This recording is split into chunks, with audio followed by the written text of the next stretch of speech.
Rome அதிகாரியாக இருந்த ஒருவன் ஆண்டவராகிய இயேசு கிறிஸ்துவை அணுகி ஒரு விண்ணப்பத்தை கேட்கிறான். இயேசுவே, என்னுடைய வீட்டிலே என்னுடைய வேலைக்காரன் கொடிய வியாதியில் அவதிப்படுகிறான் என்று சொல்கிறான். அப்பொழுது இயேசு சொல்கிறார், நான் வந்து அவனை சுகப்படுத்துவேன் என்று சொல்கிறார்.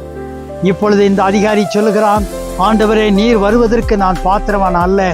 இந்த இடத்துல ஒரு வார்த்தை சொல்லும், அப்பொழுது என்னுடைய வேலைக்காரன் சொஸ்தமாவான் என்று சொல்கிறார்.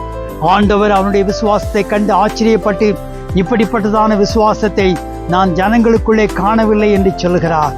நீ போகலாம், நீ விசுவாசத்தின்படி உனக்கு கடவுது என்று சொன்ன உடனே அந்த நேரத்தில் அந்த வேலைக்காரன் தூரமாய் சுகவீனமாய் கடந்த அந்த வேலைக்காரன் முழுமையான சுகத்தை பெற்றுக்கொள்கிறான்.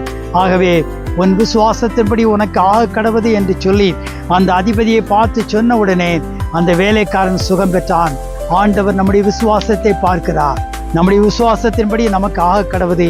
எப்படிப்பட்ட வியாதியாய் பலவீனமாக கட்டுகளாய் பில்லிசூனியமாய் இருந்தாலும் இயேசுவின் நாமத்தினால நீர் ஒரு வார்த்தை சொல்லும் என்று ஆண்டவரை பார்த்து சொல்லும் போது இயேசு பூர்ண விடுதலையும் சுகத்தையும் ஆண்டவர் கட்டளையிடுவாராக. ஆமேன். ஆண்டவரின் அன்பை பரப்ப லைக், ஷேர், சப்ஸ்கிரைப் மற்றும் கமெண்ட் பண்ணுங்க.